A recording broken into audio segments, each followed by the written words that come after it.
Hey, what's going on? It's Rick here. Okay, so the new Nintendo 2DS XL is here. I did an unboxing of it on the channel a little while ago.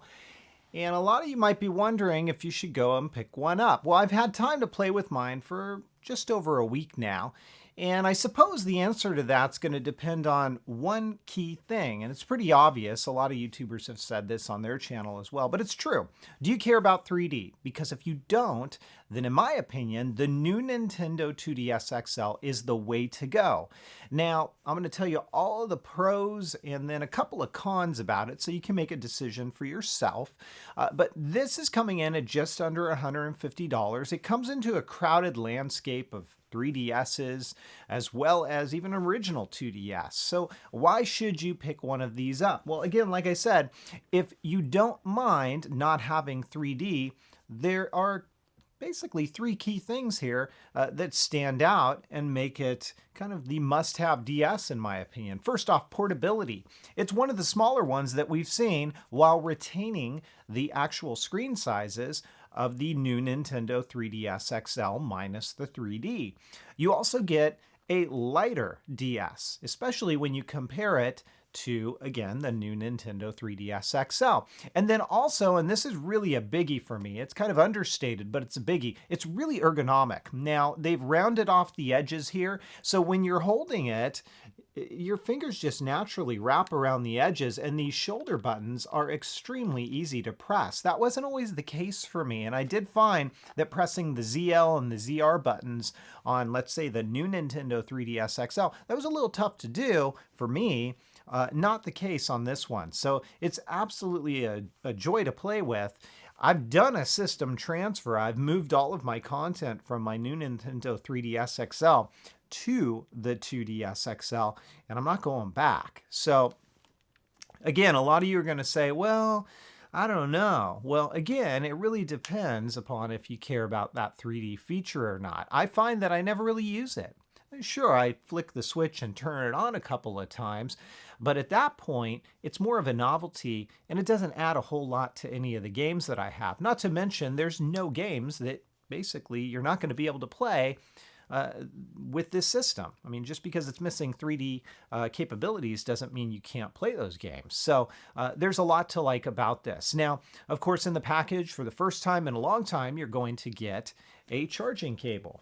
And that's nice because then you don't have to run out and pick one up. Now, yeah, a lot of us already have DS systems, so we already have one of these lying around, but an extra one's nice. And if you're new to the DS game, you don't have to run out and buy one. So that's really good that they included it.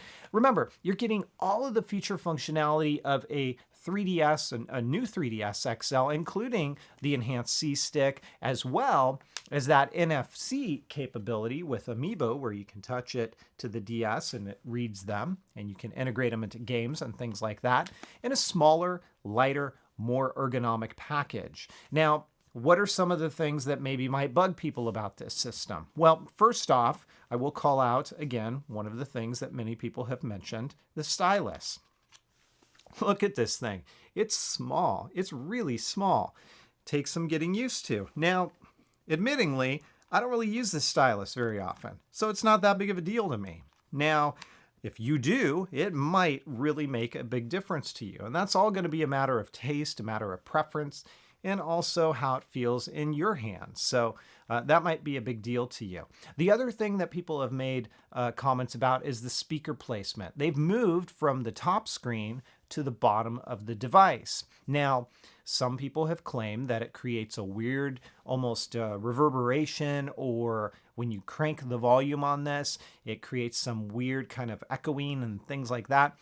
I've not experienced any of that at all, even on higher volumes. Now, what I have experienced is if I'm holding it like so, and I cut my hands around the edges, they can sometimes cover those speakers up. So you got to be aware not to do that, because if you do, you're going to diminish the sound quality. Now, if you find yourself doing that often, as long as you don't mind plugging headphones in, there's your solution right there.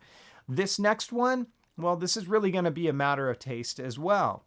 They've covered up where you're going to insert in your game cartridges. So every time you want to swap out, you need to kind of pull this guy back and then just basically insert and remove your cartridges. So there's pros and cons to that. It's a little tedious, but at the same token, You don't have to worry about dust or debris or things like that getting in there, so it's kind of nice, and it really makes more of a streamlined look for the DS itself. I gotta say, I don't miss any of my 3DS devices. I really don't. This is my go-to DS from here on out. I don't miss the 3D functionality. Kind of the big deal for it, for me, is the lightweight feeling that you get in the hand. It's almost eerie. It kind of feels like there's not as much on the inside. It doesn't feel cheap, it just feels different. And I gotta tell you, that really makes a difference for longer term play, especially if you're laying down or things like that. You don't get hand fatigue. It just feels really nice to play for longer periods of time. So the ergonomics, the lightweight, the ability to slide it in a pocket, it's really, really nice. And I definitely recommend picking one up if you don't mind not having 3D. Are you guys going to get one? Let me know in the comments down below. I'd love to hear from you. If you liked the video, please give it a thumbs up. Don't forget to hit subscribe for even more content, and I'll catch you next time.